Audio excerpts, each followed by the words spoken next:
Welcome to the Clinical Care Options Infectious Disease Podcast. I'm your host, Jessica Adams. Today's episode is on PrEP considerations in cisgender men and transgender women, featuring Latesha Elopre, Associate Professor in the Division of Infectious Diseases and Assistant Dean of Diversity and Inclusion for General Medical Education at the University of Alabama at Birmingham in Birmingham, Alabama, and Karine Lacombe, Professor at Sorbonne University and Head of the Infectious Diseases Department at Saint Antoine Hospital in Paris, France. They'll discuss key considerations for the use of PrEP in cisgender men and transgender women, and following their dialogue, they'll field questions from healthcare professionals. This episode is taken from our series on key decisions in HIV care. You can follow along with the slides, which are available in the show notes. Let's get started and listen in to Drs. Elopre and Lacombe. Thank you, Jessica. So to begin, I really enjoy, number one, having these types of presentations specifically for providers because there's a huge need to increase access and utilization of PrEP and other highly effective prevention tools that we have for HIV. Because as many of you know, really our overall new rates, especially in the United States, have been pretty stagnant. And in some populations, they've even increased. So first, we're going to provide some context as to why it's so important that we're talking about PrEP, the updated guidelines and indications and how to prescribe. And I'm really also excited about the fact that we will talk about some of the newer regimens that were recently FDA approved and how to provide care for those regimens as well, and specifically among people who are exposed to potential HIV through anal sex. So men who have sex with men and transgender women. So to begin, we now know in the United States that there's about 102 million people who likely would benefit from PrEP, meaning that they are at risk based off of just mode of transition and potentially being infected. And it's unfortunately a proportionally high number of men who have sex with men. So they predict 1 in 4, over 800,000 of these individuals are likely men who have sex with men, while 1 in 5 are people who inject drugs and 1 in 200 are heterosexual adults, meaning that they are getting it through being in a relationship, either through vaginal exposure as a cisgender woman, cisgender man, or trans individual, but basically through that vaginal exposure. So in 2018, only approximately 18% of individuals with an indication for PrEP in the United States were actually receiving it. And that's a huge gap and a huge disparity. And when we're talking in global terms about how we're going to end the HIV epidemic, the main way right now isn't necessarily through innovations in biomedical modalities, which I think will help, but it's in closing inequities. And how can we effectively close inequities? Because we know, and we've done a great job of increasing awareness around PrEP, especially among men who have sex with men. 81% in one survey were aware, only 60% were willing. And then looking at whether that intent potentially led to use, only 20% actually were using PrEP. So a huge gap. When we're talking about additional data, so looking at it from a global sense, this is a wonderful study that was done really looking at the European Center for Disease Prevention and Control and the European Union, which considers PrEP, it should be integrated into all existing HIV prevention programs. So I think in regards to barriers to access, PrEP is in a lot of European countries universally covered. 31 of the countries of the EU and European Economic Area monitor implementation of things like PrEP in their facilities. And by 2019, 14 of the 53 reporting countries reported their National Health Service data and whether they reimbursed and provided PrEP. So this survey data from those sites, over 120,000 men who have sex with men, over 40. And really looking at this, the most commonly cited to implementing PrEP was the cost of the drug. Of the 20 countries reporting high drug costs, 15 stated that cost was high, important barrier, with further 7 citing a medium importance barrier for cost. And I just think that this is so relevant in that it shows the impact that structural can play on the ability to access PrEP when you don't have policies that make it easily accessible. So in this data that I'm showing right here, we're seeing for the United States that there's also huge disparities in regard to race and ethnicity. So if looking at new HIV actions, which populations are most heavily infected. Over 40% of new infections are among Black individuals, and an additional 26% among Hispanic populations, over 2/3, right? So we're looking at this distribution of, from a race ethnicity standpoint, who's being impacted. Over 2/3 are among people of color. But when you look at who's actually receiving PrEP, majority, over 2/3, are going to white individuals in the United States. So a huge gap. And I think a lot of social determinants of health, including systemic and systematic racism, stigma, distrust in medical systems, have been shown to be common causes, specifically among these populations, as to why you have some discrepancies. But, I think also just from a policy standpoint, those also play a role in why we're seeing this inequity in access. So this is really, I think, illustrating nicely this impact. So this is looking at TDF-FTC specifically as a PrEP modality, and looking at update in 2016 longitudinally for people who are over the age of 16. And number one, you see that 95% of prescriptions were written to men. And then if you're looking at really who among men were getting prescriptions, you have about 6 times higher rates of prescription among white versus Black patients.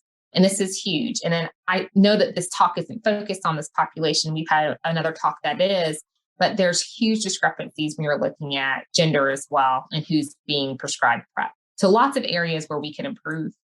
So the other thing I want to talk about, just again, providing this context, is that while HIV incidence has decreased from 2008 to 2015 in all transmission risk groups, there is one that it hasn't decreased in. And that's specifically among men who have sex with men and people who are at risk due to anal exposure. So this is something I think that we can't ignore. This is an inequity that we have to close, because elimination of racial and ethnic disparities, specifically among gay and bisexual men who have sex with men, result in a 55 to 66 reduction in HIV incidence among this group. So huge. And PrEP is one of the, I think, cornerstones of how we can improve this, including other prevention strategies like condoms, undetectable equals untransmittable, and other prevention modalities that are stressed by Centers for Disease Control and other government agencies. So how did the CDC address this? One thing is that we recently had an update in our guidelines. And this is something I'm very excited about, that it's now recommended that anyone who's sexually active and an adult should be educated about PrEP. So regardless of whether you fall into one of these categories that we discussed, if you're coming in to your doctor's office and you're reporting that you're sexually active, which hopefully is being primed by a thorough sexual history, then you should be educated about PrEP. The other thing that's nice is they have these great decision trees looking at the type of sexual exposure you may have, and then whether a PrEP prescription might really be indicated in this group due to their likelihood of having increased risk of diagnosis of HIV. So just going down this decision tree, if you're reporting anal exposure in the past 6 months, you say yes. You have one or more sex partner of unknown HIV status, yes. And you always use a condom, no. Then you probably should be recommended for PrEP.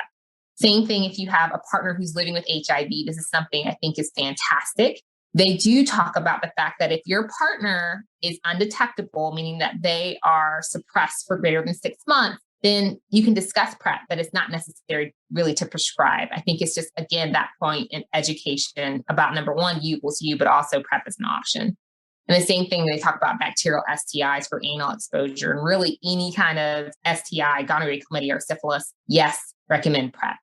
Okay, so we're going to move on and really talk about PrEP number one, which we talked about in the United States, the CDC guidelines, but I think more globally, what's PrEP guidance? So this is from the European AIDS Clinical Society, and based off of their recommendations, PrEP should be used in adults at high risk of acquiring HIV, when condoms are not used consistently. And germane to this talk today, HIV negative men who have sex with men and transgender individuals, they recommend when condoms aren't used consistently with casual partners or with someone who's living with HIV who's not suppressed, recent STI, use of post-exposure prophylaxis recently, or chemsex. Those are all markers of likely having increased risk of being diagnosed with HIV and having an indication for PrEP. And I love that for these guidelines, they focus on post-exposure prophylaxis and chemsex. We need to do a better job of linkage after someone receives PrEP. looking at the WHO guidelines, they really hone in on knowing your geographic location and what the prevalence is within your locale. So they recommend, again, PrEP for anyone who they say is at substantial risk of acquiring HIV, but substantial risk at the population level. HIV incidence without PrEP greater than 3 per 100,000 person years in a population. So for an area like where I live or most of the Southeast, you have a lot of areas that actually are pretty high risk based off of just where you live. And knowing your local geography and the prevalence within it can help you in making sure that you're educating appropriately about PrEP. Because one sex act alone could potentially lead to HIV infection due to dense networks and the local incidence. So let's talk about PrEP regimens for the prevention of HIV infection among adolescents and adults. So one thing that's fantastic is that now PrEP is indicated for adolescents. So clinically eligible for PrEP. Number one, you have to have your documented HIV negative test, no signs and symptoms of acute HIV, which you should educate your patients about, no contraindicated medications. So looking at things that could be renally toxic, especially if you're offering TDF-FTC or someone doesn't have normal creatinine at baseline. You should always check for hepatitis B infection. Hepatitis B infection is adequately treated by TDF-FTC. And something that's important here is that we have now updated tools, TDF-FTC for MSM, heterosexual women and men, and people who inject drugs, but a creatinine clearance greater than 60. We have TAF-FTC, which is really, unfortunately, not approved for people who are exposed through vaginal sex, but you can have a lower creatinine clearance, and cabotegravir, which is approved for adults and adolescents at risk for acquiring HIV, weighing greater than 35 kilos. And this was studied in both populations. So I'm going to go over just what we know, old school TDF-FTC, which has been approved for a while. And there's some really groundbreaking trials that were done that led to its approval. What I really am focusing on with this slide is that when you're looking at effectiveness for iPrEx, Partners PrEP, and TDF2, you can see that efficacy ranges. It improves with adherence. But that in open label trials like PROUD and the demo project, really effectiveness was so high. You had an 86% reduction with immediate versus deferred use when it came to PrEP initiation for the PROUD study. And that's just one example. The demo project, again, you had very high rates of effectiveness. And this was consistent with less than 2 doses per week at seroconversion. And this slide is really just showing, again, that adherence was so crucial in these studies. So where I think in the initial outcomes that were released, people were somewhat concerned, when they actually looked at levels of drug within individuals within the study to see if that correlated with the efficacy, they found the efficacy was much higher the more drug you took. And for people who were not having the best adherence, unfortunately, they did not get the benefit that we were hoping they would get from being on PrEP. So what does that mean? I think that one of the things it means for anal exposure is that adherence is important, but we have specific data to tell you just how important it is. So we know usually if you take at least 4 doses in a week, it's about 90% effective. And there's also something that's been done called on-demand PrEP or 211, which has also been shown to be highly effective.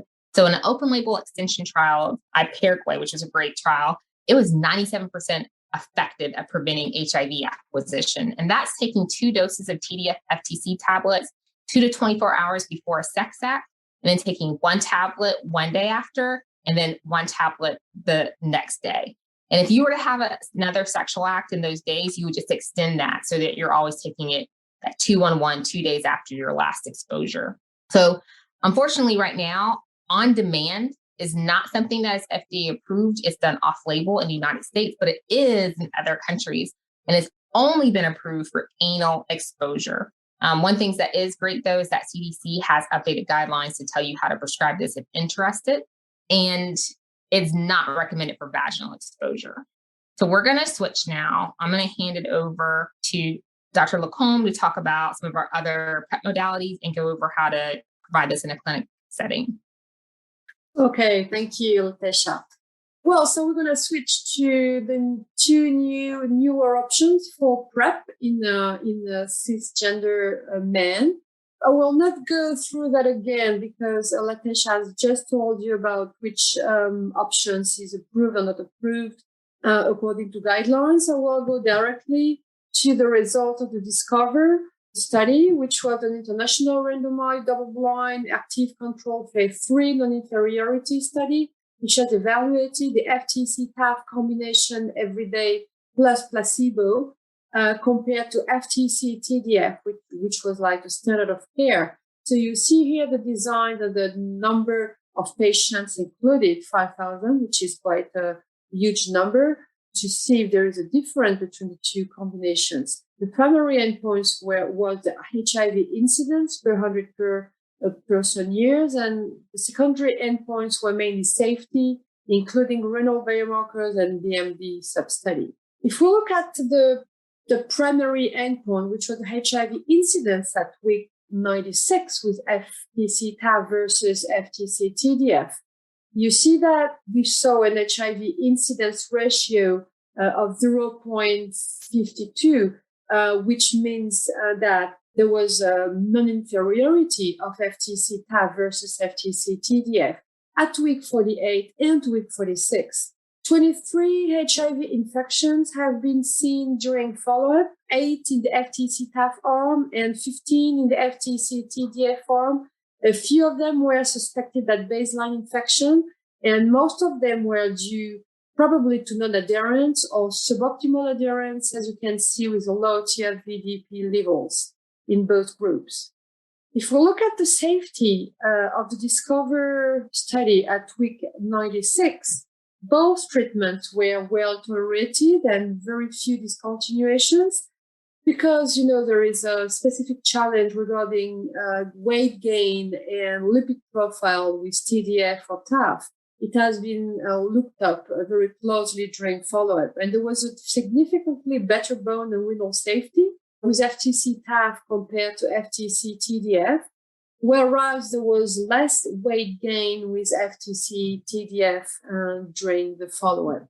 With a closer look at metabolic parameters at week 96, you see that globally in the FTC-TDF arm, there was a better lipid profile, especially on total cholesterol, whereas you can see here the weight gain with FTC-TAF plus 1.7 kilos as median body weight versus 0.5 kilos in the FTC-TDF. Second option that I would like to share with you tonight, the data from the HPTN 083, evaluating cabotegravir for PrEP in MS7 transgender women. Here again, HPTN 083 was an international randomized double-blind phase 2b/3 trial, which has compared two arms in almost 5,000 patients. The first arm was cabotegravir, 30 milligram as a leading phase taken orally plus placebo, compared to the standard of care, which was FTC-TDF. Second step, after 4 weeks of the leading phase, the cabotegravir long-acting 600 milligram intramuscular every 2 months, compared to here again the standard of care FTC-TDF and rolling out step 3 FTC-TDF every day.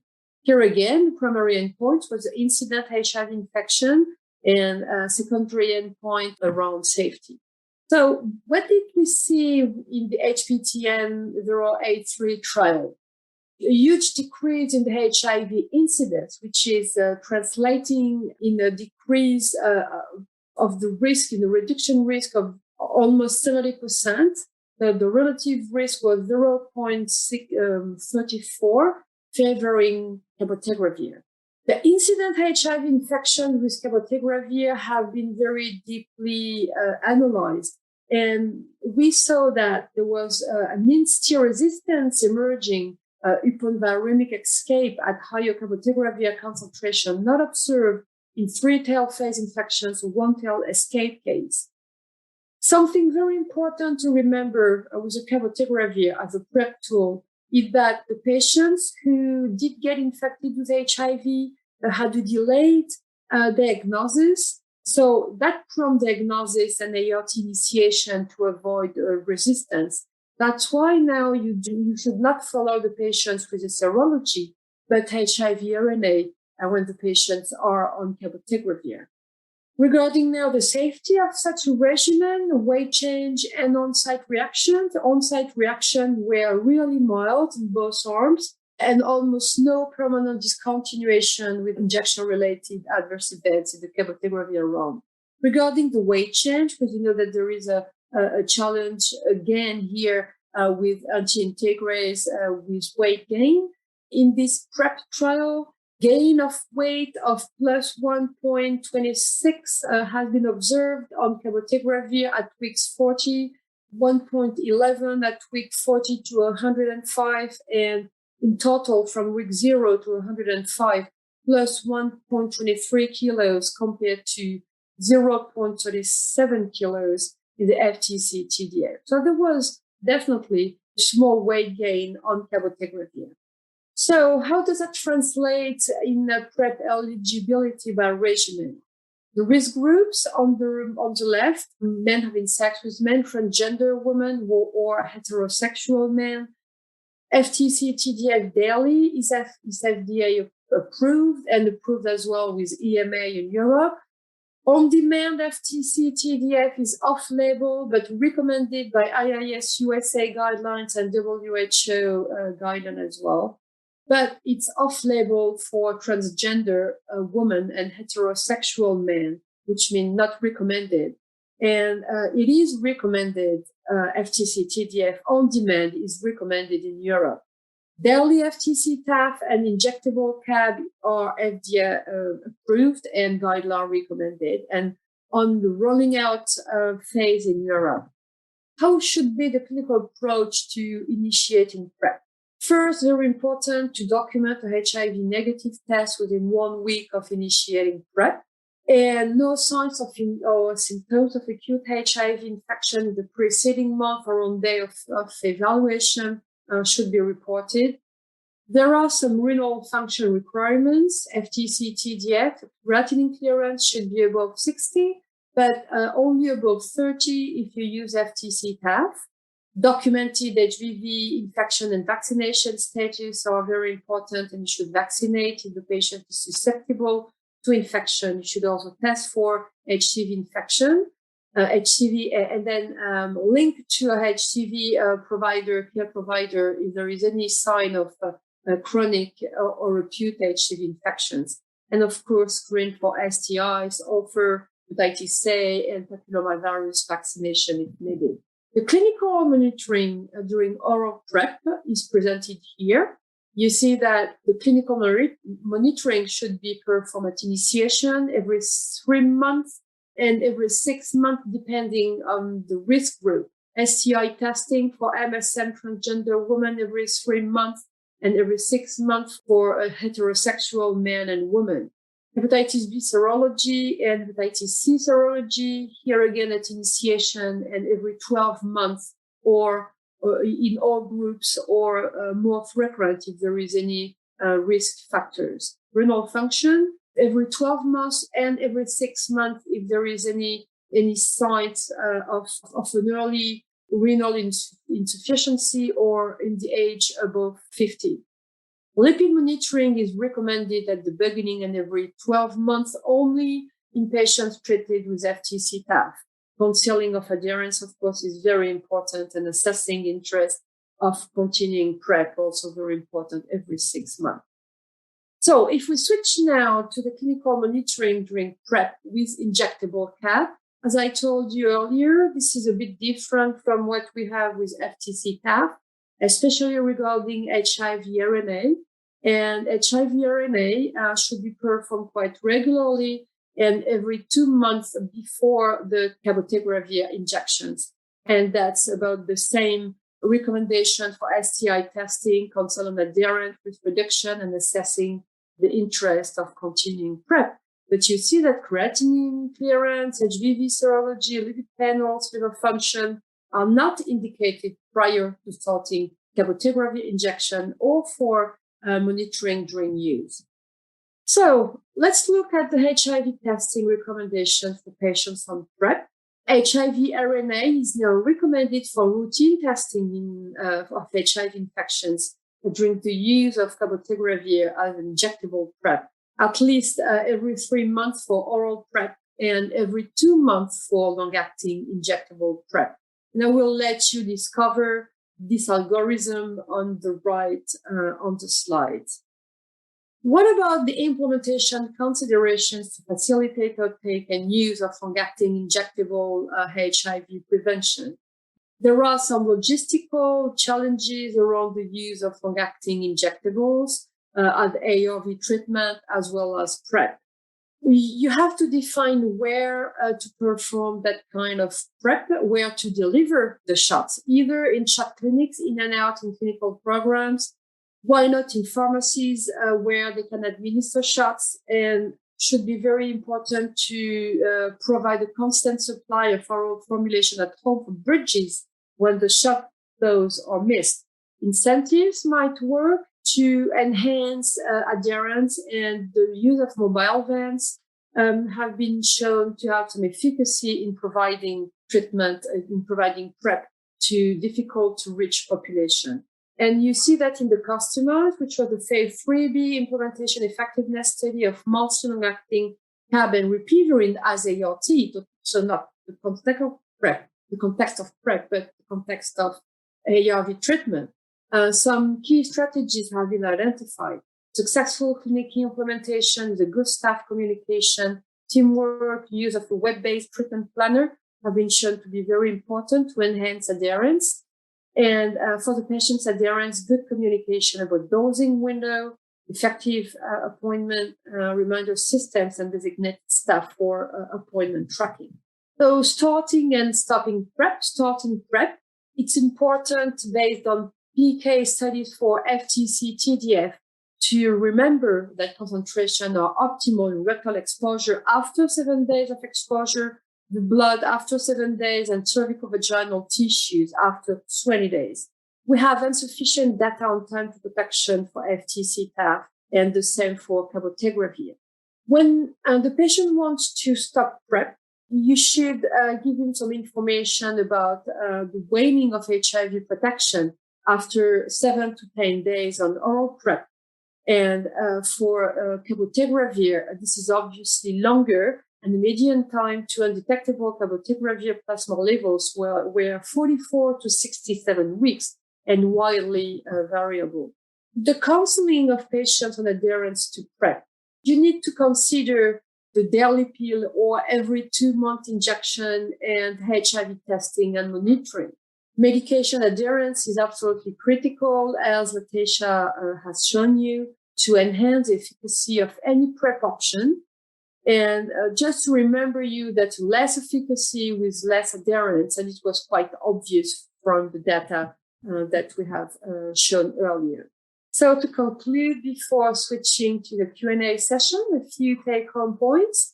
The 2021 CDC guideline recommends discussing PrEP with all sexually active adults and adolescents. And I have to say that in Europe, we should definitely encourage that kind of guidelines, and not only recommending PrEP in patients who are not using condoms. Oral FTC TDF and FTC TAF are daily options for PrEP in cisgender men and transgender women. And we have data on on-demand dosing of FTC TDF, which is not broadly recommended so far. Injectable cabotegravir dosed every 2 months is a newer option for PrEP, cisgender men and transgender women. And finally, really remember that HIV testing with HIV RNA assay is recommended now to avoid delays in diagnosis. Thank you for your attention, and we're going to switch to the Q&A session. So I can read through some of the questions that we've received, and they've been really good. So one was in regards to people who inject drugs. So they said, for people who inject drugs, assuming no bone disease risk, would you prefer to use one PrEP over another? Yeah, well, I think that the cabotegravir option would probably be a very good one, because some of our people using drugs are living in very difficult conditions, and sometimes adherence might be a kind of an issue, and it's easier with a cabotegravir PrEP, I think. Another question we received is, if you have an individual who cannot make their cabotegravir appointment unplanned, how would you bridge? Would you use TDF, FTC if they don't have oral cab. And this was actually covered in your slide. I think it's a great question. Ultimately, you can wait 8 weeks. And then after that 8 weeks to 2 months after your last cab dose, you can do TDF, FTC as a bridge. But remember, you do have that 2 months of protection. And then we had a question, what about cisgender women? So there was a webinar that we delivered 2 days ago about cisgender women. I would really encourage you to look at the webinar on the website of Clinical Care Options. But we definitely agree. We did a whole separate webinar because it's so complicated and there's not as many options. Definitely. So we're going to review all the options right now, but maybe something we can say about cisgender women is that on-demand TDF FTC should not be used in women, definitely. And now you can refer to the webinar. Oh, is the injection site a problem for trans women who have silicone crystals? It's a great question. Really good question. And I think that this is definitely an issue. I would not recommend to the injections of cabotegravir in the silicone prosthesis, of course. So probably favor FTC TAF or FTC TDF. Oh, yeah, no, definitely. What's shocking is how large volume that dose is. So you really want to make sure you're getting absorption of that. Yeah, definitely. The absorption is really key in the efficacy of treatment. Thank you to Drs. Elopre and Lacombe, and thanks to you, the listener. To listen to more episodes in this series and to see slides and webcasts on key decisions in HIV care, see the links in the show notes. Thank you and have a great day.